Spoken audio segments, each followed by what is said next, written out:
Comment ça va, Lucas? Ladies and gentlemen, bien le bonjour à tous. Parfait, tu nous as fait la Je- petite fleur du début, Lucas. Par contre, j'aime beaucoup ton fond d'écran parce que du coup, tu te poses la question si c'est un fond d'écran fake, mais en fait, tu te dis que c'est un vrai fond d'écran et que le mec a vraiment de la chance. On va parler des BSPCE de toute façon, Lucas.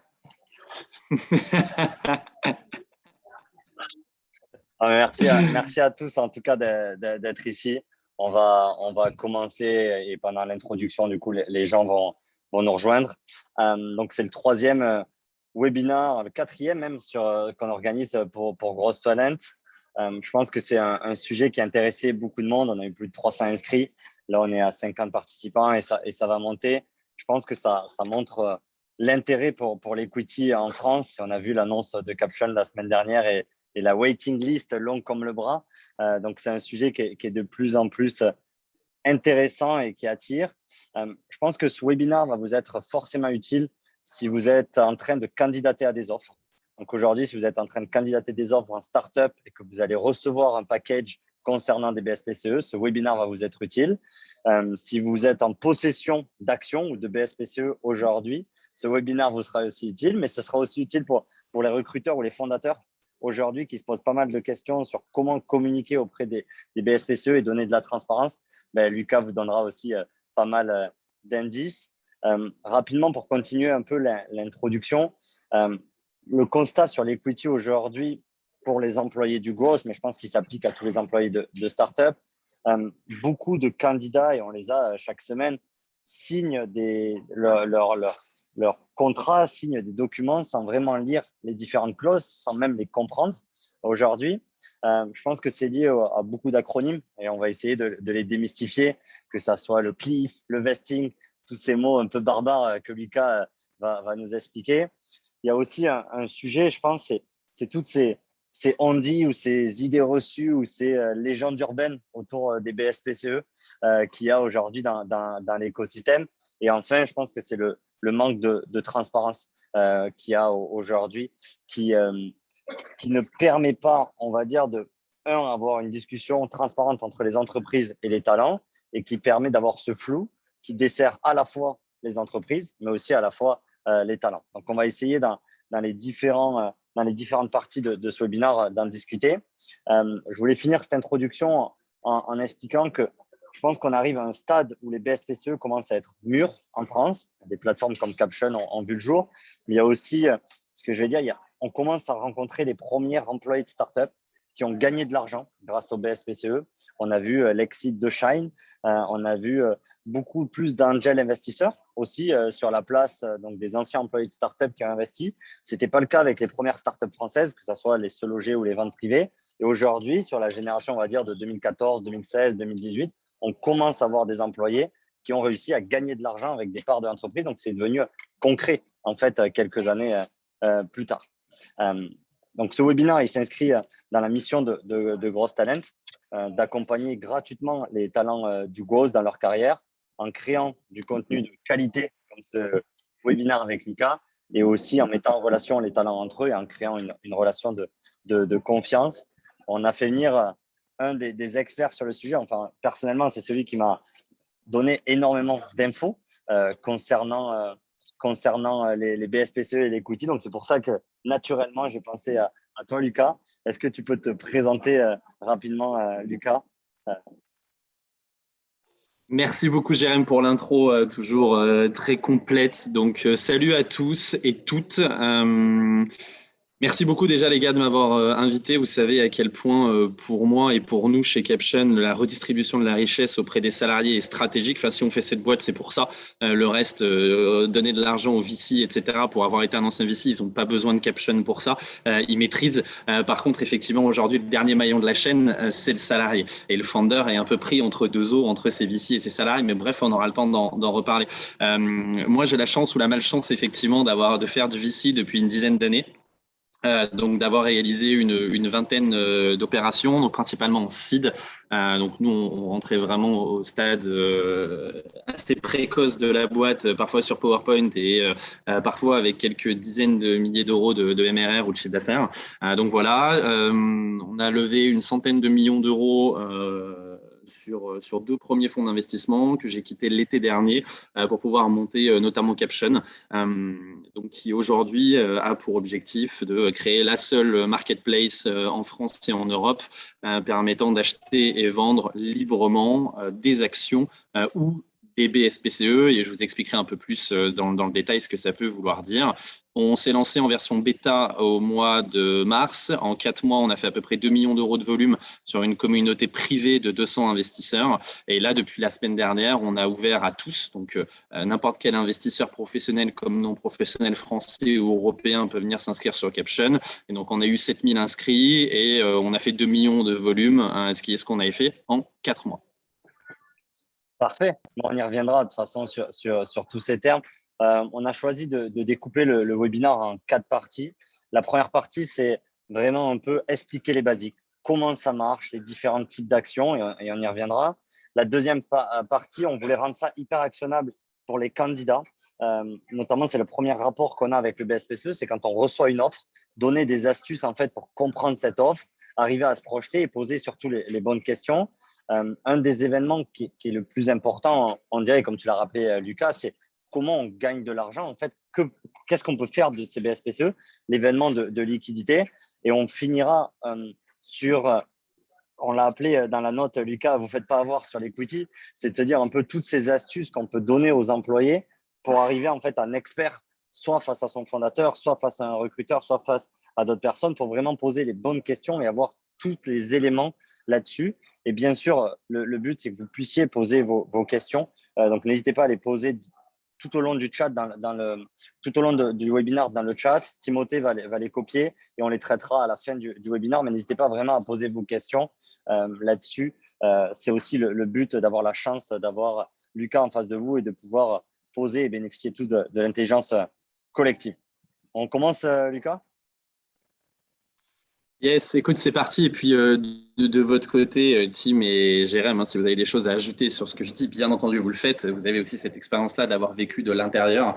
Donc, déjà, pour essayer de vous remettre un peu quelques bases, parce que, comme le disait Jérém, il y a des acronymes de partout, il y a de l'anglicisme et la plupart du temps, on comprend rien et surtout, on n'a pas le temps en fait d'essayer de comprendre quand on est pris dans une offre ou quand on est dans son job, etc. Donc, déjà, pour vous remettre 2-3 petits trucs en tête, la première chose, c'est que une start-up, une société, elle est constituée par un capital et ce capital, il est réparti en actions. Donc, l'action, c'est un titre de propriété sur la société. Si vous avez un capital de 100 euros, je vois que ça commence déjà à demander des codes d'invitation de Caption. Donc, on vous filera ça à la fin. On en fera un spécial pour Grosse Talent, ne vous inquiétez pas.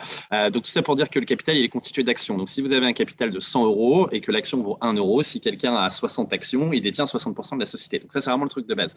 Donc, les actions, ce type de propriété, il peut être obtenu de différentes façons. De la manière la plus standard, c'est d'investir dans la société. Et donc, en échange de l'argent que vous allez investir dans la société, ce que Jérém fait avec ses premiers investissements en Business Angel, on va vous donner des actions. Ces actions-là, on va vous les donner suivant une valorisation de la société, donc qui est à l'instant T, la valeur qui est définie par les investisseurs de la startup. D'accord ? Donc, si par exemple, vous voulez lever 1 million d'euros, s'il y a une personne qui investit 1 million d'euros, que la valorisation est de 4 millions d'euros, ça signifie que vous allez prendre 20% de la société. Pourquoi 20 et pas 25 ? C'est qu'en fait, vous allez prendre 1 million sur 4 millions plus 1 million, ce qu'on appelle la valorisation post-monnaie. Donc, vous allez avoir 1 million sur 5 millions, donc 20%, et non pas 1 million sur 4 millions, 25%. Donc, ça, c'est la façon la plus standard. Et puis, la façon derrière la nouvelle qui a été introduite dans l'écosystème depuis une quinzaine d'années, c'est d'obtenir des actions par des bons et par notamment des BSPCE. Donc, toute la mécanique d'incentive de salariés, donc 95% des startups, elle est basée là-dessus. Sur certaines startups, notamment parce qu'elles sont devenues trop vieilles, les BSPCE, c'est uniquement sur des des sociétés qui ont moins de 10 ans. Derrière, on peut passer par des mécanismes d'actions gratuites, mais c'est extrêmement rare. C'est généralement plutôt réservé à des grands groupes parce qu'il y a des frais là-dessus, il y a des coûts sociaux et patronaux pour la société. Donc, je ne vais pas m'arrêter là-dessus. On va vraiment se baser sur les BSPCE. Le BSPCE, c'est une option qui vous donne la possibilité d'avoir une action. 99,9% des cas, un BSPCE vous donne droit à une action. Vous pourrez obtenir cette action en contrepartie de 2 choses principales. La première, c'est ce qu'on appelle un vesting. Un vesting, c'est le fait de rester dans la société et de débloquer au fur et à mesure du temps vos droits de BSPCE. Donc là, je vous reprends un exemple très simple. Si vous avez 100 BSPCE, que ces 100 BSPCE sont vestés sur 4 ans, ça veut dire que tous les ans, vous allez débloquer 25% de BSPCE. Donc 25 BSPCE la première année, 50 la deuxième, 75 la troisième, 100 la dernière. Donc là, vous obtenez le droit de détenir vos bons et potentiellement de les transformer en actions. Pour les transformer en actions, vous devrez verser un montant. Donc vous devrez investir, vous aussi finalement, en tant que salarié, à hauteur de ce qu'on appelle un prix d'exercice.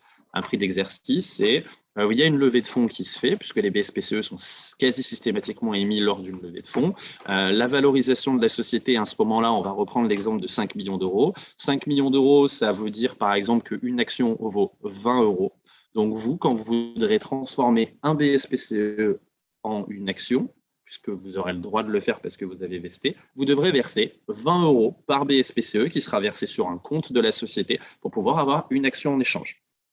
Donc ça, c'est vraiment l'exercice, c'est ce qui se passe à la fin et de manière très concrète, comment ça se passe. Vous allez remplir un document d'une page disant, bien moi, aujourd'hui, je détiens 1000 BSPCE, j'ai envie de transformer 500 BSPCE en actions, c'est 20 euros pour pouvoir en transformer une, donc 20 euros fois 500 euros, ça fait 10 000 euros, donc je suis prêt à faire le versement d'un virement de 10 000 euros sur le compte de la société en contrepartie des 500 actions que je vais obtenir. La société, donc vous signez ça, vous le remettez à la boîte vous file son RIB, vous faites le virement et à partir du moment où vous avez remis ce document-là et à partir du moment où vous avez fait le virement, vous êtes réputé comme titulaire de vos actions, vous les détenez.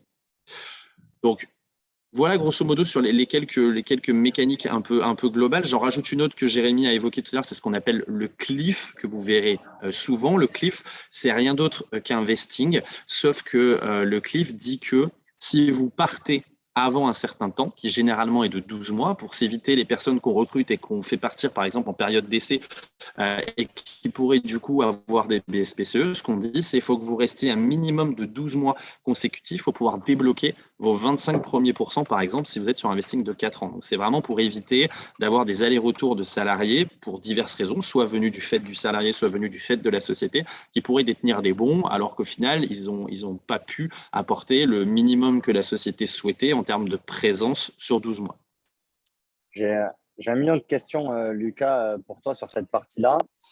Aujourd'hui, quel est le pourcentage des employés de start-up qui ont de l'equity des sociétés, qui possèdent des BSPCE? Est-ce que 99% des gens ont des BSPCE aujourd'hui ou il existe aussi différentes formes? J'ai l'impression qu'il y a de plus en plus de nouvelles formes aussi qui sont en train d'arriver. C'est un très bon point. La politique là-dessus a énormément changé au sein des sociétés. J'en parlais la semaine dernière justement sur un petit webinaire avec la communauté TechRox, donc des tech et CTO. Donc là, on est sur le growth et la semaine dernière, on était sur les tech et on était avec le CTO de Content Square qui nous disait que par exemple, la politique de distribution de BSPC au sein de Content Square, elle a changé au fur et à mesure du temps où au début, il le réservait qu'à certains salariés clés.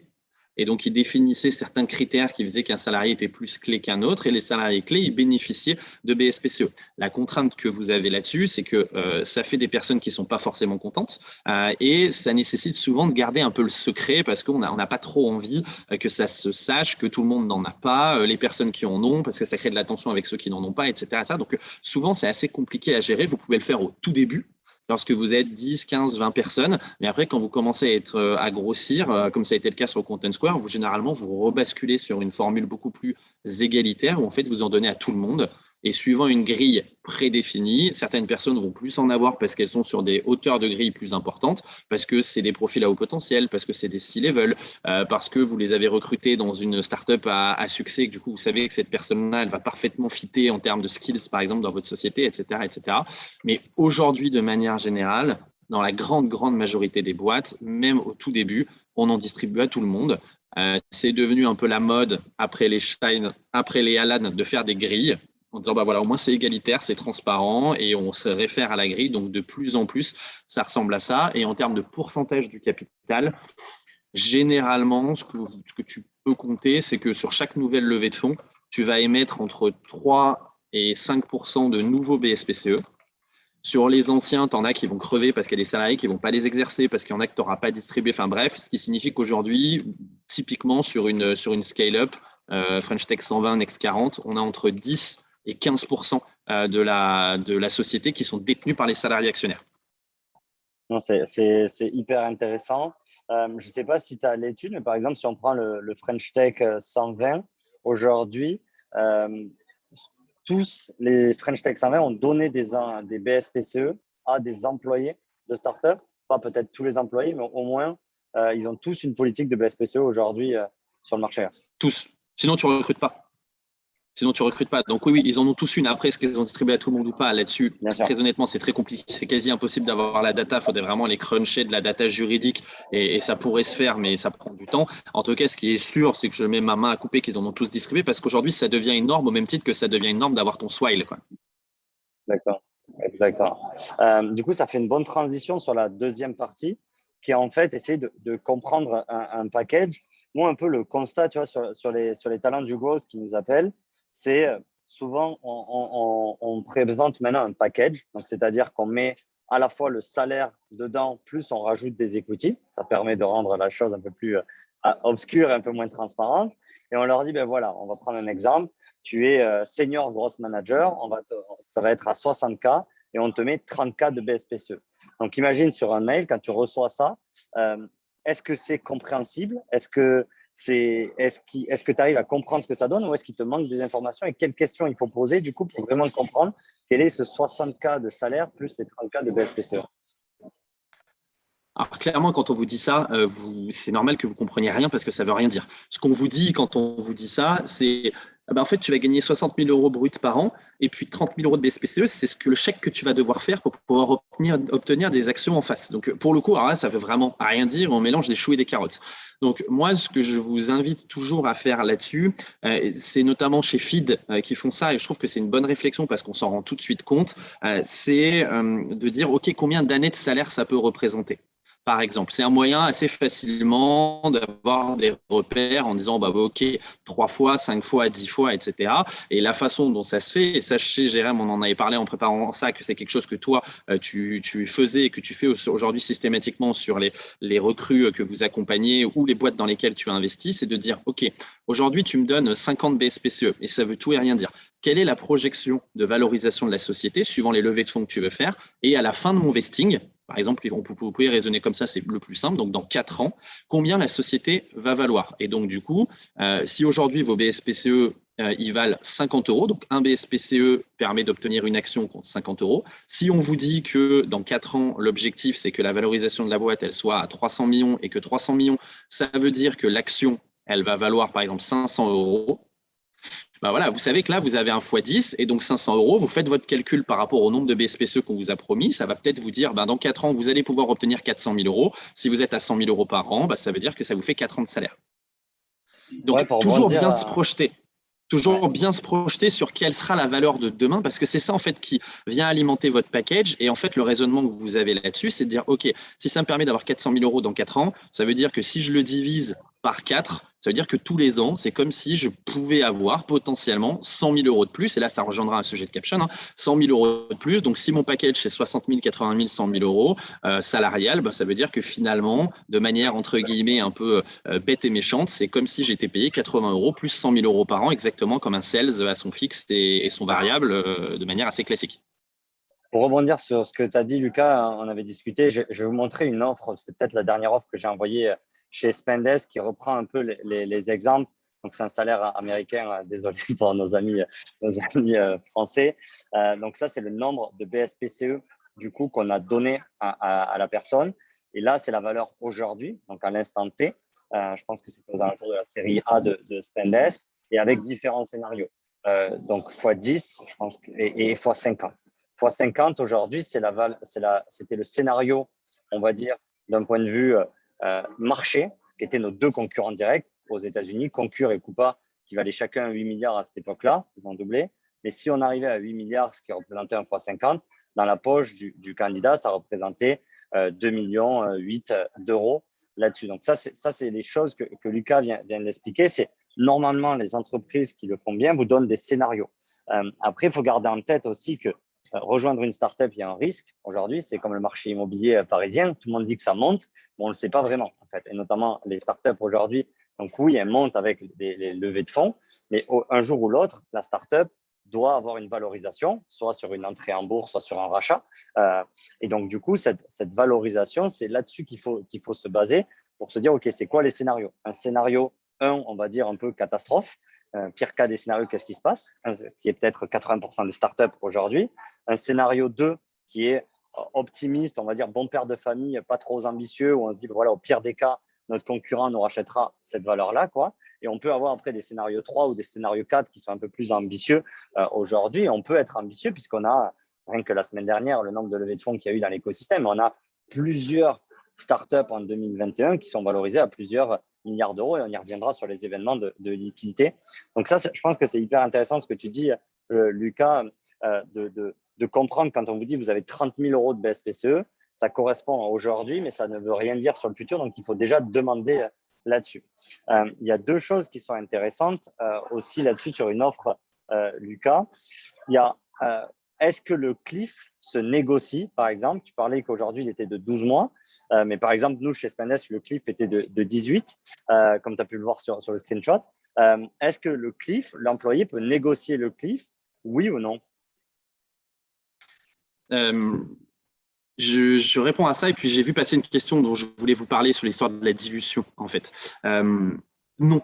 Clairement, je vous le dis très franchement, les conditions de BSPCE, elles sont quasi indégociables, sauf si vraiment vous êtes un profil hyper strat dans la boîte parce que vous rentrez à un moment, par exemple, sur lequel il y a un besoin en termes d'acquise qui est hyper fort et en fait, le BP est hyper challengeant et si vous n'êtes pas là, la boîte n'y arrivera pas. Mais ce qu'il faut garder en tête, c'est que les conditions des BSPCE, le temps du cliff, le vesting, le prix d'exercice, les fameux, je ne sais plus combien tu étais là sur les 5,68 €, je crois, sur l'offre de Spendesk, ça, en fait, c'est défini au moment de la levée de fonds. Donc, si vous voulez, c'est quasi gravé dans le marbre. Et en fait, ce qui se passe, c'est que derrière, quand nous, on investissait en tant que VC, on disait, les conditions, c'est ça c'est gravé. Par contre, le président de la société, donc le CEO, il a la possibilité de pouvoir distribuer les bons à qui il le veut. Et généralement, derrière, même, on validait en board. Donc, ils arrivaient, ils disaient, voilà, nous, on a recruté un growth, il s'appelle Jérémy, le mec est top, etc. On va le payer 60 000 €. Puis, en plus de ça, on pense vraiment que c'est un profil hyper intéressant. Si on est dans la grille, on voit qu'il va avoir 350 BSPCE. Est-ce que vous êtes OK ou pas? Nous, dans 100% des cas, je veux dire, on va valider. Mais en tout cas, voilà, il faut garder en tête que les conditions, que ce soit le cliff, le vesting et le prix d'exercice, très honnêtement, ça bouge quasiment pas. Il y a un truc que vous pouvez potentiellement négocier, soit au moment de l'entrée, soit par exemple quand vous allez partir, et qui est un truc hyper important, c'est quel délai vous avez pour pouvoir exercer vos BSPCE, donc les transformer en actions quand vous allez quitter la société. Parce qu'il ne faut pas rêver, 90% des salariés, ils ne restent pas jusqu'à la fin, parce que les startups, ça épuise, ça lessive, parce qu'il faut renouveler les RH, c'est comme ça, c'est la vie et ça va très bien à tout le monde. Et quand vous allez quitter la société, vous allez avoir une durée, généralement entre 30 et 90 jours, pour pouvoir transformer vos BSPCE en actions. Et si vous ne le faites pas, donc si vous ne faites pas ce chèque, en fait, vous les perdez. Donc, c'est comme si l'equity qu'on vous aviez promis, vous ne l'aviez plus. Donc, là-dessus, je vous invite vraiment, s'il y a un truc à négocier, un truc à demander, alors c'est toujours compliqué de le demander en période d'embauche parce qu'on va dire, mais maintenant, tu réfléchis déjà si tu vas partir. Donc, il faut bien l'amener. Mais néanmoins, c'est quelque chose d'hyper important parce que vous comprenez bien que si on vous file un gros package de BSPCE, par exemple 100 000 €, donc 100 000 € à exercer tout de suite qui peuvent valoir demain 2 millions d'euros, le moment où vous allez partir et que vous allez devoir faire le chèque de 100 000 €, sinon vous les perdez, clairement, dans 80% des cas, vous ne le ferez pas. Là-dessus, tu as une stat, Lucas, en moyenne sur l'écosystème français ou européen. Combien de pourcentage des BSPCE sont perdus? Je me rappelle, c'est hallucinant, quoi. C'est peut-être 80% des BSPCE. 75. 75%.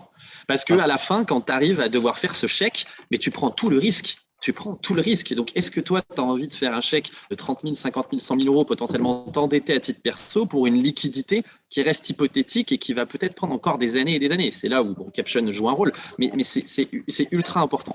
Ça, c'est vraiment un truc très, très important. Et là, pour refaire le point sur ce qu'on disait avant, ce que vous demandez aussi systématiquement, ce que je vous encourage à faire, c'est de dire, OK, c'est quoi la valorisation que vous visez sur la prochaine levée et c'est quoi la valorisation que vous visez sur la levée encore d'un prêt. Comme ça vous fait généralement votre temps de vesting.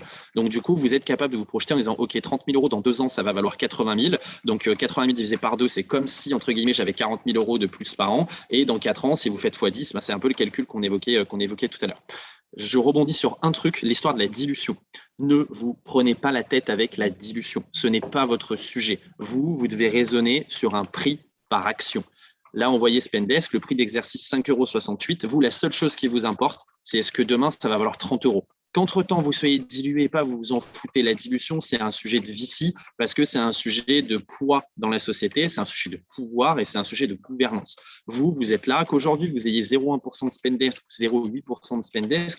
Franchement, fondamentalement, vous vous en foutez. Ce n'est pas ce qui va changer votre vie. Par contre, que vous soyez capable de visualiser qu'aujourd'hui, ça vaut 5, dans 2 ans, ça peut valoir 25 et que dans 4 ans, la target, c'est que ça vale 100. C'est là où vous allez être capable de multiplier en disant x20. Et en fait, la dilution, elle n'est pas prise en compte là-dessus parce qu'elle n'a aucun intérêt. Donc, si ça vaut 5 et que dans 4 ans, ça peut valoir 100, vous faites x20. C'est tout. Et peu importe la dilution. Tu as parlé d'un sujet hyper intéressant, c'est le deuxième type de demande qu'on reçoit. Donc là, on a parlé de l'entreprise qui vous dit vous avez 30 000 euros de BSPCE. C'est on vous donne 0,2% de BSPCE. Donc là, pareil, sur ce type d'offre, et tu l'as mentionné, comment le candidat, l'employé doit réagir quand il reçoit une offre où on lui met des pourcentages aujourd'hui et comment tu transformes ça de manière actionnable, en fait, faire des scénarios et faire le même type d'hypothèse, quoi.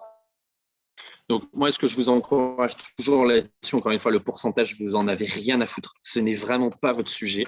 Quand on vous propose un pourcentage, la seule question que vous avez à poser, c'est de dire, OK, je comprends, est-ce que vous pouvez me retranscrire ça en nombre de BSPCE et quel est le prix en phase d'exercice sur ces BSPCE? Combien je devrais investir pour les transformer en actions? C'est ça le vrai sujet. Et quand vous multipliez les deux, vous arrivez sur le 30 000 euros qui, encore une fois, veut rien dire. Donc là, vous allez dire, la question d'après, c'est OK, d'accord, je comprends que si je dois devenir actionnaire chez vous, quand j'aurai tout vesté, je devrais verser 30 000 euros. Si j'ai vesté que 50%, ce sera 15 000 euros, etc. Enfin, là, vous faites les calculs, c'est assez simple. Et la question que vous posez derrière, c'est OK, maintenant, quelle est la valo ciblée avec quel prix par action dans 2 ans et dans 4 ans. Et là, vous faites votre rétropédalage. Mais par contre, effectivement, en pourcentage, vous n'en avez rien à foutre. Donc, vous demandez systématiquement combien ça représente de BSPCE. Donc, du coup, combien d'actions? Parce qu'un BSPCE, c'est égal à une action dans 99,9% des cas. Et quel est aujourd'hui le prix d'exercice et quel est le prix que vous visez dans 2 ans, dans 4 ans? Et avec ça, vous avez une très bonne visibilité sur OK, est-ce que ce package est réellement intéressant ou pas? Hyper intéressant, Lucas. Le deuxième aspect, on va dire, j'en ai deux qui viennent. Il y a un peu ce côté de benchmark. On ne sait jamais, tu vois, si on a assez de BSPCE ou pas assez de BSPCE. Et le deuxième aspect, c'est, il revient dans le chat. On va muter. Tu t'occupes, Tim, de muter Nicolas. Le deuxième aspect, Lucas, c'est, j'ai perdu un peu le fil. Donc, il y a le benchmark où je veux revenir dessus. Il y a le sujet de la valo qui a été aussi partagé en question. Ça, c'est un gros sujet tabou. Je ne sais pas si c'est une légende urbaine ou autre, mais on dit que c'est l'info clé, l'info la plus confidentielle, celle qu'il ne faut jamais parler aujourd'hui.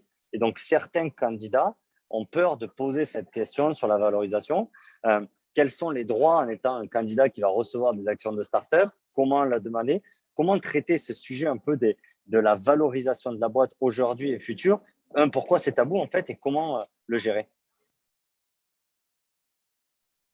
Éternel sujet, éternel martingale, on peut appeler ça comme on veut, mais la valo, tout le monde en a peur, tout le monde a peur de le dire, sauf quand on devient une licorne ou alors là, mais on arrose la place publique avec sa valo. Ce qu'il faut rendu avoir en tête, supérieur aussi. Exactement, c'est ça.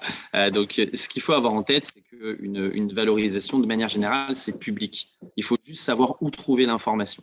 Mais à la rigueur, ce n'est pas le sujet. Le sujet, c'est que lorsque vous demandez ça, ce n'est pas forcément un droit parce que voilà, c'est plutôt une question de transparence. Et est-ce que vous avez réellement envie de rentrer dans une boîte qui déjà vous donne pas toutes les infos? Et on vous demandez même pas combien il y a d'argent sur le compte. C'est même pas la question que vous posez. C'est OK, la boîte aujourd'hui, combien elle vaut? Donc du coup, et là je reviens sur mon conseil d'avant, comme ça détend tout le monde, raisonner en prix par action. Un prix par action, ça donne pas forcément une valo parce que ce qui fait qu'on transite du prix de l'action jusqu'à la valeur de la boîte, c'est le nombre d'actions qui existent. Donc, du coup, si vous raisonnez toujours comme ça en disant, OK, mais alors du coup, là, l'action, elle vaut 5 euros. L'objectif pour vous, c'est juste de savoir si elle va valoir 50 dans 4 ans. Et en fait, limite, vous n'en avez rien à foutre si ça représente 40 millions, 100 millions ou 1 milliard de valeur, vous vous en foutez. Donc là, généralement, ça détend tout le monde. La personne en face, que ce soit le fondateur, le CFO ou le Head of People, il est détendu. Il peut vous donner ça parce que ça, pour le coup, c'est une info qui veut, entre guillemets, pas dire grand-chose par rapport à la valeur vu que vous ne connaissez pas forcément le nombre d'actions. Et puis après, si vous voulez, je pourrais vous donner quelques tips pour être capable d'aller trouver n'importe quelle valeur de n'importe quelle startup en France. Mais raisonnez toujours en prix de l'action. Vous, votre seule obsession, c'est le prix de l'action. Combien j'en ai, et si le prix de l'action est à temps dans X années, combien derrière je pourrais potentiellement réussir à récupérer si je suis liquide. Ouais, hyper intéressant. Un dernier sujet sur cette partie-là qui est aussi intéressant, c'est on ne sait jamais si on a pas assez d'actions ou si on peut négocier un peu plus, en fait.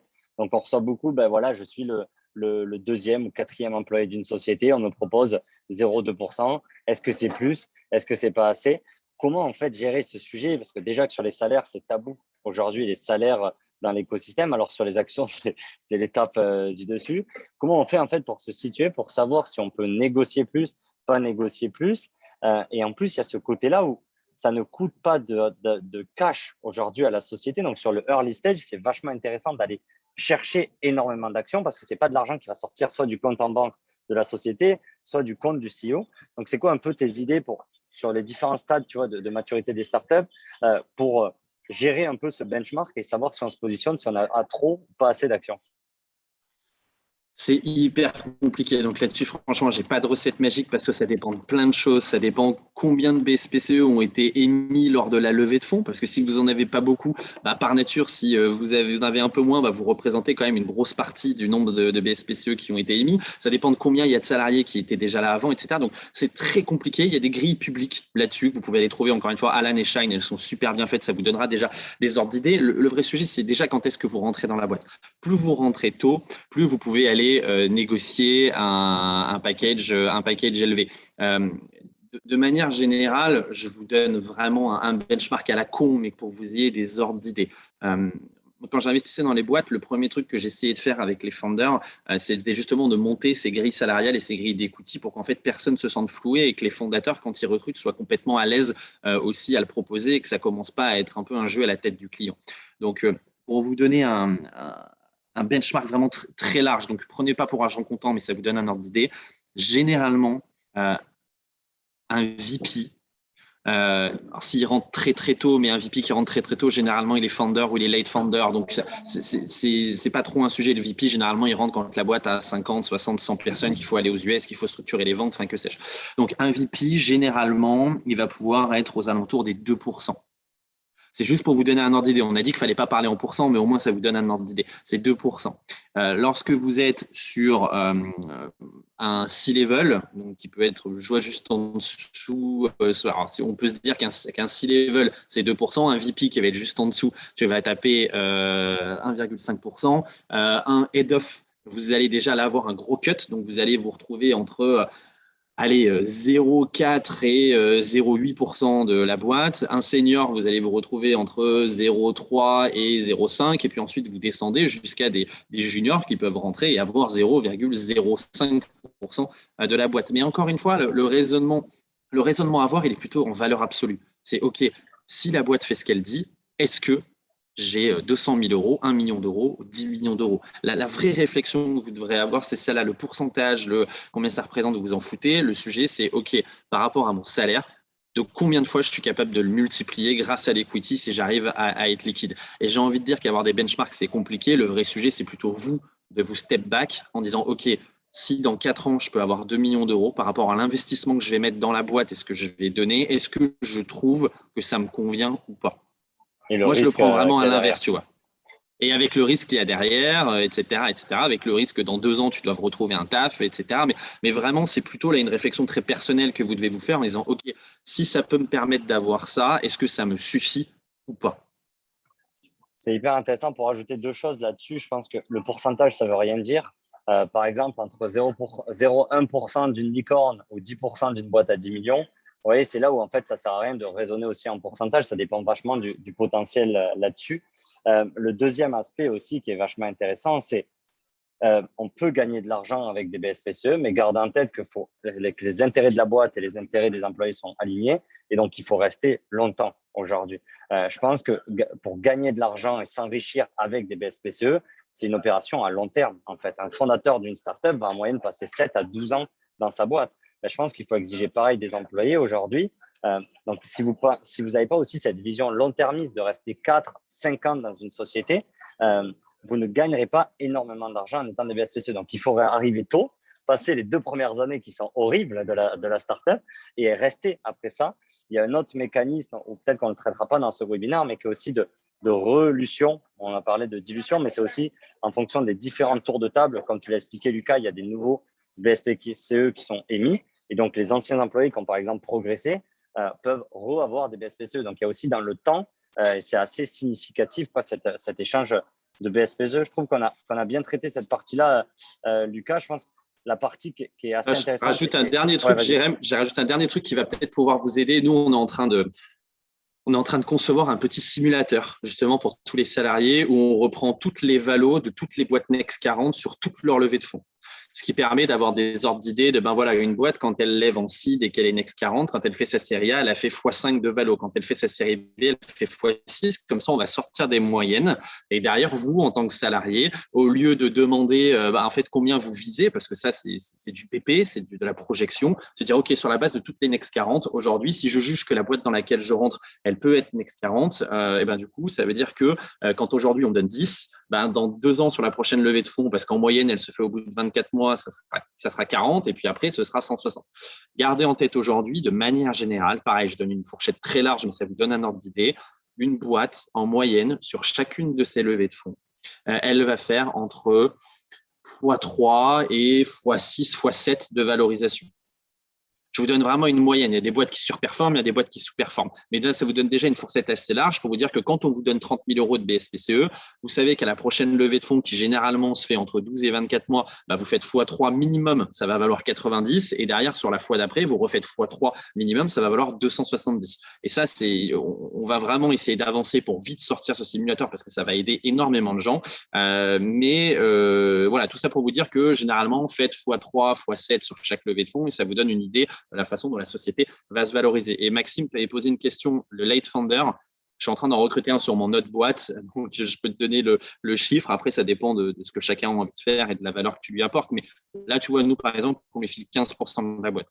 Donc, généralement, sur un late founder, tu es entre 10 et 15%. Ça dépend derrière. Si tu as 5 founders, que chacun a 20, le late founder, tu vas peut-être pas le faire rentrer à 10 ou 15, tu vas peut-être le faire rentrer à 5 ou 10, mais c'est déjà énorme par rapport aux autres. Quand tu es 2 et que tu as 50, tu vas peut-être plutôt le faire rentrer à 20 ou à 30. Donc, pareil, tout est variable, mais en tout cas, sur une boîte sur laquelle tu as 3-4 founders entre 25 et 30% chacun, là-dessus, tu vas être sur des ordres d'idées de 10 à... Et pour finir cette partie-là sur le recrutement, le plus important, c'est de créer une discussion. Donc, ce n'est pas d'échanger par mail, c'est déjà soit de s'appeler, soit d'aller prendre un café, soit d'aller dans les bureaux, d'avoir ces discussions sur l'equity sur la même table. Souvent, par mail, c'est beaucoup plus froid que convivial. Il faut vraiment que ça soit vu comme, en fait, vous avez envie de poser des questions et ce n'est pas mal vu aujourd'hui un employé qui pose des questions. Au contraire, c'est un employé qui s'intéresse à la société, qui s'intéresse au scénario et ça vous permet aussi de juger un fondateur, parce que la majorité du succès d'une startup est basée sur les fondateurs.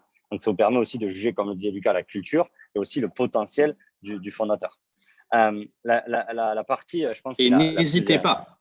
Vraiment, n'hésitez pas à poser des questions. On vous demande un engagement sur le long terme. Si déjà vous n'avez pas tous les termes du contrat, c'est comme un mariage. Vous n'allez pas vous marier avec quelqu'un que vous ne connaissez pas. Donc, à un moment donné, gardez en tête ce truc-là, c'est que vous êtes… C'est même pas une question de droit, c'est une question de mentalité et de transparence. Et si en face on vous rembarre, c'est peut-être que c'est pas la bonne boîte chez laquelle aller, parce que si on vous demande un engagement sur le long terme mais que vous n'avez pas toutes les datas, c'est pas la peine. La partie sur la liquidité, Lucas, qui est le sujet qui arrive notamment avec le nombre de levées de fonds. À quel moment on peut gagner de l'argent dans les BSPCE? Et je vais te le splitter en deux. Quand on est toujours employé de la startup, qui est un sujet qu'on ne parle jamais, et quand on quitte une startup. C'est quoi un peu, à quel moment du coup on gagne de l'argent quand on est en possession de BSPCE? C'est vrai qu'on a toujours tendance à dire on peut gagner de l'argent quand on part. Mais au contraire, il faut gagner de l'argent quand vous êtes dans la boîte. J'en parlais encore à midi. Aujourd'hui, ce qui fait que recruter un salarié de chez Facebook, de chez Google, de chez Oracle, etc., c'est quasi impossible, c'est que tous les ans, il a, c'est pas des BSPCE parce que ça s'appelle des stock options aux États-Unis, et à la fin de chaque année, il a la possibilité de vendre ce qu'il a vesté et il les vend en bourse. Ce qui signifie qu'aujourd'hui, vous prenez quelqu'un de chez Oracle qui va être payé 60 000 euros par exemple, à la fin de l'année, il peut, suivant ce qu'il a eu comme stock option et ce qu'il a vesté, il peut se faire un complément de salaire en cash de 100 à 150 000 ou 200 000 euros. Ça dépend de la valeur d'Oracle, ça dépend du nombre qu'il possède. Ça. Mais en tout cas, ce que vous devez comprendre, c'est que quand un fondateur dit mais si vous avez la possibilité de vendre vos actions, vous partirez. En fait, c'est faux. Mais c'est vrai. Je ne dis pas que c'est faux, mais c'est une vue de l'esprit. Et aujourd'hui, toutes les études montrent, notamment aux États-Unis, que les boîtes cotées ont moins de turnover que les boîtes non cotées parce que justement, quand tu sais que tous les ans, tu peux te prendre 50 000, 100 000, 200 000, 300 000 euros en complément de salaire et que si tu te défonces encore l'année d'après, en fait, la valo, elle va augmenter. Donc, si elle fait x2, c'est 50 000, ils vont se transformer en 100 000 ou c'est 300 000, ils vont se transformer en 600 000. Tu pars jamais. Tu pars jamais. Donc, ça, il faut vraiment le garder en tête. Aujourd'hui, dans la réalité des cas, comment ça se passe? Sur du seed, personne ne peut sortir. Généralement, les premiers salariés arrivent, les fondateurs sont là depuis pas longtemps, etc. Sur une série Juste A, pour il peut éclaircir y avoir là-dessus, des Lucas, exceptions. Ouais. la différence du coup entre les boîtes cotées, c'est que du coup, on peut vendre ses actions quand on veut. En fait, il suffit de les vendre sur le marché. Par contre, dans les startups aujourd'hui, notamment de l'écosystème français, on doit attendre en fait un événement de liquidité qui est une levée de fonds. Donc, c'est là où tu expliquais que le seed et les différents tours. Exactement, c'est ça. Donc, tu vois, aujourd'hui, vous êtes salarié de Netflix. Quand on vous dit, en fait, tu vas avoir 100 stock options, le cours de Netflix, là, c'est 640 balles. C'est comme si on vous donnait, parce que vous allez devoir attendre un an pour les vester, ça c'est normal, c'est le jeu. Mais c'est comme si on vous donnait 640 fois 100. Donc, c'est comme si on vous donnait 64 000 euros parce qu'une action de Netflix, c'est comme du cash. Mais vous pouvez la revendre immédiatement, c'est comme du cash. Donc, on vous dirait, en fait, on t'augmente ton salaire de 65 000 euros par an, c'est la même chose. Sauf que l'avantage, c'est que l'action, comme vous l'avez compris, on peut la vester. Le cash, si on vous le donne maintenant, vous allez en faire ce que vous voulez, vous allez peut-être partir au bout d'un mois. Donc voilà, et généralement, pour vous expliquer, seed, il n'y a personne qui peut sortir. Série A, quand c'est des séries A très concurrentielles, généralement, les VC, ils essaient de faire un peu de cash-out sur un founder. Donc là, c'est les founders qui, eux, bossent depuis 2-3 ans, ont peut-être épuisé leur droit au chômage, ne se paient pas énormément, etc. Ça, c'est le game. Série B, là, les founders, généralement, font un peu plus de cash-out. Série C, c'est souvent encore majoritairement réservé aux founders et quelquefois, il peut y avoir quelques salariés qui peuvent vendre des actions, les premiers de l'histoire, etc., etc. Donc, ça peut arriver. Série D, série E, etc., de manière non pas encore une fois régulière, parce que malheureusement, ce n'est pas encore régulier, mais ça viendra avec le temps, il peut être proposé à certains salariés de vendre des actions. Il y a deux contraintes là-dessus. Et on le voit chez des boîtes qui œuvrent vachement pour leurs salariés, mais sur lesquelles les conditions, ils ne peuvent pas tellement faire autrement. Bref, une boîte comme ManoMano aujourd'hui, qui est une boîte qui encourage ses salariés à pouvoir revendre leurs stock options une fois qu'ils les ont vestés, par exemple. L'inconvénient que vous avez, c'est que vous n'avez pas de concurrence. C'est les VC au sein de la société qui définissent les termes. Donc, ce qu'on va vous dire, par exemple, c'est qu'on va vous dire, en fait, vous avez le droit de vendre que 20 ou 25% de ce que vous avez. Donc, potentiellement, déjà, ça fait chier parce que si toi, tu as un projet immobilier à côté et qu'en fait, il faudrait que tu vendes 40% pour avoir le bon apport, si tu viens d'avoir un gamin, etc., etc., bon, c'est un peu contraignant, mais à la rigueur, pourquoi pas. Et le deuxième truc vraiment contraignant, c'est que quand on propose des cash-out, notamment aux salariés, on se base sur la valorisation de la dernière levée de fonds et généralement, on vous met une décote.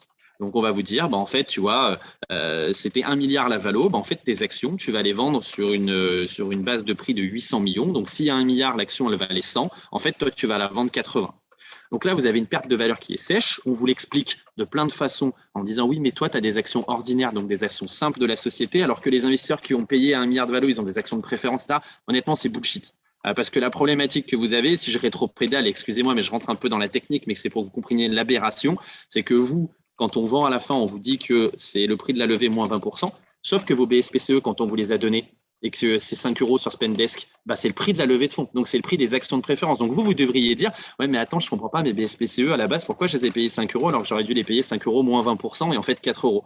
Donc, c'est là où on rentre un peu dans toute cette hypocrisie-là et qui fait qu'il y a besoin aussi de beaucoup plus de concurrence sur le cash-out pour faire qu'un salarié soit capable d'aller prendre le vrai prix de la boîte. Et le vrai prix, ce n'est pas le prix moins 20%, ça n'a pas de sens. Ça, si on résume, c'est quand même la solution la plus facile pour un employé, tu vois, moi qui l'ai vécu, de faire du secondaire. Du coup, c'est lors d'une levée de fonds de la société, B, C, le CFO de la société va envoyer un mail à tous les employés ou certains employés qui possèdent, on va dire, parce qu'après il y a la fiscalité qu'on traitera, mais tous les employés qui vont être au moins 3 ans dans la société, il va leur dire aujourd'hui, vous pouvez vendre un pourcentage de vos actions, vestées ou pas vestées, et voilà le prix avec ce discount. C'est quand même la solution aujourd'hui la plus facile pour les employés et qui se démocratise le plus, je dirais. Ça va arriver aujourd'hui, je pense que sur toutes les séries C, sur les employés qui ont passé plus de 3 ans d'une société, je pense qu'on leur proposera de vendre leurs actions. Et ça, c'est une des premières idées reçues, c'est que vous n'avez pas besoin que la boîte soit rachetée ou que la boîte rentre en bourse pour gagner de l'argent avec les BSPCE. Aujourd'hui, sur chaque tour de table, vous pouvez gagner de l'argent et c'était le premier un peu exemple qu'on voulait partager, quoi, Lucas. Ouais, c'est clair, ça se démocratise de plus en plus. Il y a de plus en plus de boîtes qui commencent à le faire. Et après, encore une fois, j'aurais plein d'exemples à vous donner sur des salariés de boîtes qui bossent aujourd'hui avec Caption. En fait, ça dépend de la taille de votre pool de BSPCE. Lorsque vous avez 30 000 euros à vendre, qu'on vous enlève 20%, ça fait chier. Mais c'est quand même, vous allez quand même prendre 24 000 balles et ce que vous perdez, c'est 6 000 balles. Ce n'est pas si grave. Lorsque vous commencez à pouvoir sortir 100 000 euros et que moins 20%, ça représente 20 000 euros, ça commence à vous faire mal au crâne. Et là, nous, on a des salariés des plus grosses licornes françaises à qui on aura été proposé de faire un cash-out avec un discount quand tu as 1 million d'euros. Parce que tu es rentré au tout début, que ça fait 6 ans ou 5 ans que tu es là, que tu t'es fait chier et qu'à la fin, on te dit « Ouais, mais tu sais, parce que c'est des actions ordinaires et pas des actions de préférence, on te sucre 200 000 balles. » Bah là, en fait, tu dis « Mais no way, en fait, no way. » Et donc, je préfère aller les vendre. Exactement, en fait, tu te fais ton petit T3 sympa à Toulouse, cœur de ville, tout le monde est content, tu vois. Mais et là, justement, ça peut créer des frictions et la plupart du temps, c'est salariés. Là où ceux qui ont des plus petits pools mais qui n'ont juste pas envie de laisser 20% en route, ils essaient de trouver une autre solution. Généralement, c'est comme ça que nous, on les récupère sur Caption parce qu'ils n'ont pas envie de s'asseoir là-dessus parce qu'ils se sont donnés comme des malades. Donc, du coup, pour résumer ce que disait Jérém, vous n'avez pas besoin d'attendre de partir de la boîte pour vous occuper de vos BSPCE et de ce que vous pouvez gagner en échange. Soit en prenant un tour de cash-out sur une levée de fonds s'il y en a un, soit en vous tournant vers d'autres solutions, comme peut l'être Caption, comme peut l'être une autre. Bon, il n'y a pas d'autres plateformes. Donc, je voudrais dire une autre plateforme, il n'y en a pas d'autres. Mais surtout, n'attendez pas la fin pour vous occuper de ça, surtout que vous avez des clauses qui derrière vont vous tomber dessus quand vous allez partir, notamment des clauses de leaver, mais ça, je vous en parlerai une autre fois si vous voulez, qui imposent que si on veut vous racheter vos actions, vous ne pouvez pas vous y opposer. Et là, généralement, ça se fait avec un discount. Donc, bref, surtout, n'attendez pas de faire votre RC, votre démission ou je ne sais pas quoi pour vous occuper de vos BSPCE. Surtout pas. Une autre question qui concerne à la fois quand on reste dans la société ou quand on quitte, c'est la fiscalité aujourd'hui des BSPCE, parce que quand on reçoit l'offre au début, tu parlais des 30K qui signifient autre, il faut prendre en compte aussi la fiscalité aujourd'hui française. Pour rappeler, il y a 2 types de fiscalité, Lucas, et quels sont les différents pourcentages aujourd'hui quand on possède des BSPCE et que du coup, on va les vendre, ces BSPCE. Yes, alors gardez en tête que vous ne payez de la fiscalité que lorsque vous vendez les actions à la fin. Donc, quand vous allez transformer vos BSPCE en actions, vous payez 0 impôt. Ben, manquerait plus que ça, au final, c'est vous qui sortez l'argent. Vous n'allez pas payer d'impôt. Pour ceux qui obtiennent des BSPCE depuis 2018, donc 2018 en France, ça a été la mise en place de la flat tax, donc comme on l'appelle dans le langage commun, qui s'appelle le prélèvement forfaitaire unique, qui dit que vous payez 30% de votre plus-value. Pour rappel, la plus-value, c'est la différence entre le prix auquel vous allez vendre, par exemple 100 euros, et le prix auquel vous avez exercé vos BSPCE, donc auquel vous avez transformé en action, par exemple 10 euros. Donc 100 euros moins 10 euros, ça fait 90 euros. Donc vous allez payer 30% d'impôt là-dessus, soit 27 euros. D'accord?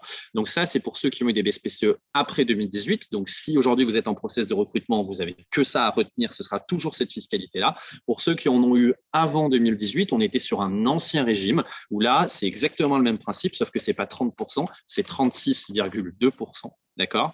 Et gardez bien en tête aussi que vos impôts, vous les payez sur votre prochaine déclaration. Si aujourd'hui, par exemple, vous vendez des actions, ceux qui vendent en ce moment des actions sur Caption, début 1er janvier 2018, pour répondre à ta question, Marc, ceux qui aujourd'hui vendent des actions sur Caption, ils vont déclarer leur plus-value sur le mois de mai de l'année prochaine, donc déclaration 2022 pour les revenus de 2021, et ils vont payer en septembre 2022, donc dans un an. Et donc, si vous vendez en janvier 2022, Bah là, c'est le pied, parce qu'au final, vous allez déclarer ça en mai 2023 et vous paierez de l'impôt en septembre 2023. Ça va être marrant. Il va y avoir un autre business aussi des anciens employés de start-up qui auront cash out et acheté un peu trop et mal calculé et qui vont se retrouver un peu à découvert lors de la prochaine fiche d'imposition. Donc, mettez-les bien de côté si vous êtes dans cette situation, que vous avez fait du secondaire, que vous avez vendu sur Caption. Mettez-les de côté pour pas avoir de problème là-dessus. Peut-être rapidement sur les 4 minutes qui nous restent, Lucas, sur aujourd'hui, quand on quitte une société, comment ça se passe? C'est quoi les étapes? C'est quoi les questions à poser? Comment ça se passe si aujourd'hui on quitte une société, du coup qu'on a vesté son action, même si on n'a pas vesté 100%, comment ça se passe? Comment on les exerce? Comment on gagne de l'argent? Comment on fait? Alors là, le premier truc aussi que je vous invite à faire lorsque vous quittez une société, c'est d'une part vous-même de vous replonger dans vos contrats, parce que généralement, vous les avez soit lus à la base et vous avez oublié parce que le temps est passé, soit vous ne les avez pas complètement lus, donc c'est vous replonger dedans. La deuxième chose, et aucune boîte le fait, donc demandez-le, et là, honnêtement, ils le feront, c'est de demander un récapitulatif qui est de dire, OK, il y a 2 choses que vous devez voir quand vous partez. Enfin, 3 choses. Le premier, c'est combien vous avez vesté, d'accord? Donc en nombre de BSPCE. Donc après, si vous multipliez ça par le fameux prix d'exercice, vous allez tomber sur le montant que vous devrez investir si vous voulez transformer tous les BSPCE que vous avez vestés en actions. La deuxième chose, c'est quel délai vous avez une fois que vous êtes parti pour pouvoir exercer vos BSPCE, sinon vous les perdez. Donc ça, c'est les fameux 30 à 90 jours. Et la dernière subtilité, qui des fois est clairement un peu mesquine dans certains contrats, c'est quelle est la date de démarrage de ces 30 ou 90 jours. Si vous démissionnez, généralement, ce qu'on dit, c'est que c'est la lettre de démission. Sauf que ce que vous faites, vous, c'est quand vous démissionnez, derrière, on vous demande de faire un préavis, 1 mois, 2 mois ou 3 mois si vous êtes cadre. Là, vous restez dans la boîte, vous faites la passation, vous préparez vos dossiers et tout. Puis quand vous partez, on vous dit « Ah oui, mais en fait, tu n'as plus le droit d'exercer tes BSPCE parce que c'était 2 mois à partir du moment où tu as remis ta lettre de démission. » Ouais, mais attendez, mais moi, vous m'avez demandé de faire la passation et là, vous êtes mort. Donc, toujours demander, 1, combien j'en ai vesté. 2, quel est le délai que j'ai pour les exercer après mon départ? 3, quelle est la date de départ considérée? Gardez en tête que, de manière générale, démission, c'est la lettre de démission. Rupture conventionnelle, c'est la date à laquelle vous sortez de la boîte, donc la date à laquelle vous n'êtes plus salarié. C'est hyper intéressant, Lucas. Il y avait une question qui est passée sur le chat, donc on peut l'attaquer rapidement. On n'est pas obligé d'exercer 100% de ces BSPCE. Alors, c'était la grande mode il y a une petite dizaine d'années quand moi j'ai commencé, pour être encore bien relou avec les salariés, c'était de dire que tu pouvais exercer que 100% de ce que tu avais vesté. Donc, autant te dire que quand on a pour 100 000 balles et que tu n'as que 20 000 euros, tu te retrouvais comme un con. La mentalité a quand même un peu évolué là-dessus dans le bon sens. Dans la majorité des startups aujourd'hui, vous pouvez exercer tout ou partie des BSPCE que vous avez vestés. Donc là-dessus, pareil, je vous invite à poser la question. Pareil, ça en entretien, c'est une question à poser parce que ça vous permet aussi de savoir si vous pouvez exercer que la totalité. Ça veut dire qu'au fur et à mesure où vous vestez, si vous vestez 25 BSPCE, vous pourrez exercer que ces 25 BSPCE si vous voulez le faire au fur et à mesure du temps. Et dans la grande majorité des cas, aujourd'hui, vous pouvez faire tout ou partie et vous pourrez regarder ça sur votre contrat de BSPCE. Généralement, c'est écrit dans l'article qui s'appelle « Modalité d'exercice ». Non, c'est hyper intéressant. Peut-être la dernière question qu'on va traiter là-dessus pour après voir les questions qui étaient intéressantes qu'on n'avait pas prévues, Lucas. Si aujourd'hui j'ai un problème de trésorerie pour exercer mes BSPCE, quelles sont les solutions qui s'offrent à moi? Est-ce que je peux aller voir mon banquier? Est-ce que je peux aller voir Caption? Est-ce que je peux demander à mon fondateur une avance? C'est quoi un peu les solutions qui existent aujourd'hui qui nous permettraient de ne pas perdre ces BSPCE et d'exercer 100% sans se mettre une dette de 100 ou 200 000 euros personnelle, quoi? C'est un énorme sujet assez problématique puisque une banque, elle vous prêtera difficilement puisqu'au final, c'est finalement une promesse sur un exit demain sur lequel personne ne maîtrise rien. Donc, c'est exactement, c'est faire un crédit dans le vent. Vous n'avez pas un niveau de certitude qui est suffisamment important quand vous dites, oui, mais regarde, aujourd'hui, c'est 100 000 euros, mais la boîte, elle vaut déjà 600, 700. Ouais, mais OK, mais c'est pas liquide, c'est pas de l'argent. Donc, c'est toujours assez compliqué vis-à-vis d'une banque. Il y en a quelques-unes qui peuvent le faire et généralement quand elles le font, et notre génialissime banque au Crédit du Nord le fait quelquefois, c'est de le faire dans la limite d'un crédit à la consommation. Un crédit à la consommation, c'est jusqu'à 75 000 euros, hein, si je ne dis pas de bêtises. Par contre, ça veut dire que derrière, vous allez payer des mensualités. Donc vraiment, vous vous endettez, vous allez cutter une partie de votre revenu tous les mois pour pouvoir rembourser ça avec aucune certitude qu'à la fin, ça soit revendu et que vous puissiez récupérer le cash, rembourser votre prêt et vous garder le reste. Ça peut se tenter, mais c'est très, très, très rare. Derrière, il n'y a pas 10 000 solutions. Vous trouvez de l'argent. Donc là, vous allez voir vos potes, la famille et tout, vous essayez de vous faire prêter du cash. Mais là, en fait, c'est juste que vous faites porter le risque à quelqu'un d'autre que vous. Et donc, du coup, pour faire, par exemple, sur Caption, ce qu'on fait, c'est que en fait, quand vous vendez vos actions, si vous avez des BSPCE, vous mettez en pré-vente vos actions. C'est-à-dire que vos actions, vous ne les possédez pas encore. Et en fait, vous exercerez uniquement au moment où vous aurez des acheteurs en face. Et là, ce n'est pas la même chose d'aller voir sa banque en disant « Ok, c'est bon, j'ai pour 300 000 euros de mecs qui rachètent mes actions. Par contre, pour pouvoir avoir ces 300 000 euros, il faut que j'exerce aujourd'hui mes BSPCE à hauteur de 30 000 euros, par exemple. » Là, la banque, elle sera beaucoup plus enclin à vous prêter parce que vous détenez une créance qui est certaine et vous savez que l'argent, il va tomber sur votre compte. Donc là, nous, c'est ce qu'on fait. C'est ce qui se passe plutôt bien aujourd'hui pour les salariés. Et vous prenez du coup zéro risque parce que vous ne devez pas te faire check avant d'être certain qu'en face, vous avez des acheteurs. Je vais parler de mon exemple pour donner un peu les choses concrètes. Donc, moi, quand j'ai quitté Spendesk en juin dernier, j'ai dû exercer un certain montant. Et donc, j'ai décidé sur le dernier tour de table, sur la série C, de vendre un pourcentage de mes actions. Je crois que c'était 7% de mémoire de la totalité de mes actions pour avoir le cash pour exercer 100% de mes actions, quoi. Donc, au final, j'ai gardé 93% de mes actions initiales. Et par contre, ça a été une opération blanche niveau trésorerie. Puisque j'ai pas perdu d'argent en le faisant. Et comme il y avait un événement de liquidité, j'ai pas dû, ça a été fait automatiquement par l'équipe financière de Spendesk. Et donc, c'est sorti à ce moment-là. Ça peut être aussi une troisième solution de vendre une partie des actions pour pouvoir exercer et pas perdre la totalité. On a beaucoup de gens qui font ça, beaucoup de salariés à qui il est proposé des cachottes en interne avec les fameuses décotes qui disent « Bon, ok, la décote, ça me fait chier, mais c'est pas grave parce que j'en vends qu'une petite partie et avec ce que je récupère moins la fiscalité, même si vous la payez l'année d'après, il faut quand même la prendre en compte dans votre calcul, sinon à un moment donné, vous n'allez pas réussir à joindre les deux bouts. Et la plupart du temps, s'ils veulent le faire, ils en vendent une toute petite partie sur le cash-out interne et avec ce qu'ils récupèrent, ils exercent le reste et là, ils sont seuls maîtres de leur destin. Pour pas exploser le timing, on va faire deux choses. Donc, toute la liste des questions, on va mettre un truc en place, vous verrez. Peut-être pour être le plus actionnable possible, c'est quoi les pièges ou les erreurs à pas éviter? Tu vois, Lucas, quand on reçoit des equity awards, c'est quoi tes plus grosses astuces que tu pourrais donner aux talents et aux candidats et aux employés de start-up pour pas se faire avoir quand ils ont des BSPCE? Il y a un truc qui est un petit drame pour les salariés dans les boîtes et qui là se trouve dans le pacte d'actionnaires. C'est ce qu'on appelle une clause de lock-up. Une clause de lock-up, c'est un truc qui dit vous avez le droit d'exercer vos BSPCE. Par contre, le moment où vous les exercez, les actions que vous détenez en échange pendant X années, et là, nous, on l'a vu dans plusieurs pactes, pendant 4 ans, vous ne pouviez rien en faire. Vous n'avez pas le droit de les vendre. Donc là, ce qui signifie que vous faites l'avance, mais vous savez pertinemment que pendant 4 ans, il ne peut rien se passer, sauf si effectivement la société lève des fonds, qu'on vous propose quelque chose et on propose avec une décote, mais dans tous les cas, vous êtes bloqué de chez bloqué et vous jouez le rôle de la banque où en fait, vous filez l'argent à la boîte et vous êtes en passif de votre côté parce que vous avez dû sortir 30 000, 50 000, 100 000 balles pour le faire et vous savez que pendant 4 ans, vous allez être bloqué. Ça, vraiment, toujours pareil, c'est qu'il faut faire attention quand on demande ça, mais ça, c'est un truc, si vous avez ça dans un pacte d'actionnaires, mais surtout, je ne vous dis pas de ne pas aller dans la boîte, mais comprenez que vos BSPCE, ils valent quasiment plus rien. Et donc, du coup, négociez peut-être plutôt du salaire en face.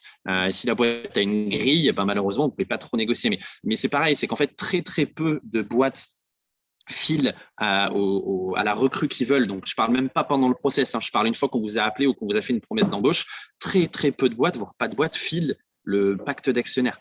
putain, mais c'est la base en fait. Juste, vous allez être régi par ça et on ne vous le donne pas. C'est comme si on vous disait, bah, tiens, on va jouer au Monopoly, mais on ne t'explique pas les règles.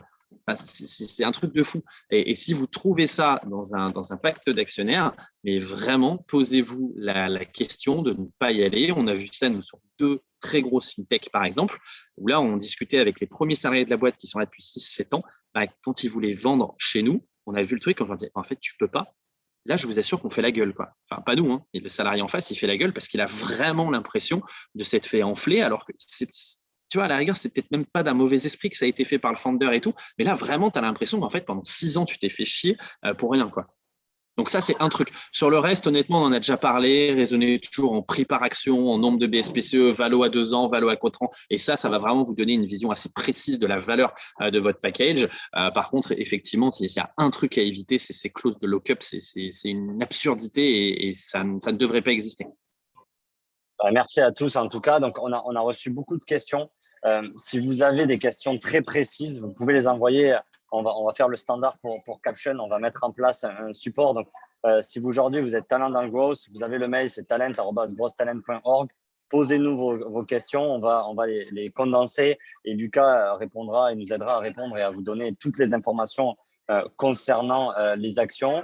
Et pour toutes les gens qui sont venus et restés jusqu'à la fin du webinaire, Lucas va nous générer un petit code pour du coup devenir passer la waiting list qu'il y a sur Caption. Donc, ça sera mis comme le replay de l'événement sur la page de l'événement et sur la page de Growth Talent. Donc, voilà, c'est un sujet passionnant qu'on va peut-être refaire une autre session vu le nombre de questions qu'on a reçues. Mais en tout cas, merci Lucas pour ta transparence et toutes ces infos hyper actionnables, peut-être un peu techniques et mathématiques pour certains au début, mais c'est un vrai sujet et qui était vraiment actionnable. Jeudi prochain, on se voit. Ça sera un webinaire différent où ça sera des talents du growth qui auront la parole, où on parlera du métier de growth dans les DNVB. Donc, on aura les talents du growth des plus grosses DNVB françaises. Peut-être qu'elles seront sur Caption un jour. On aura les growth de Horace, Typologie et Merci Andy. Donc, l'événement est déjà disponible. Vous pouvez vous inscrire. Et en tout cas, n'hésitez pas à nous envoyer un mail du coup sur talent@growthtalent.org pour poser vos questions sur les BSPCE. On y répondra avec Caption. Merci à tous et bon jeudi après-midi à vous tous. Salut les amis, bonne fin de semaine à tous. Merci beaucoup Lucas. Ciao, merci à team. bientôt. Merci, salut à tous.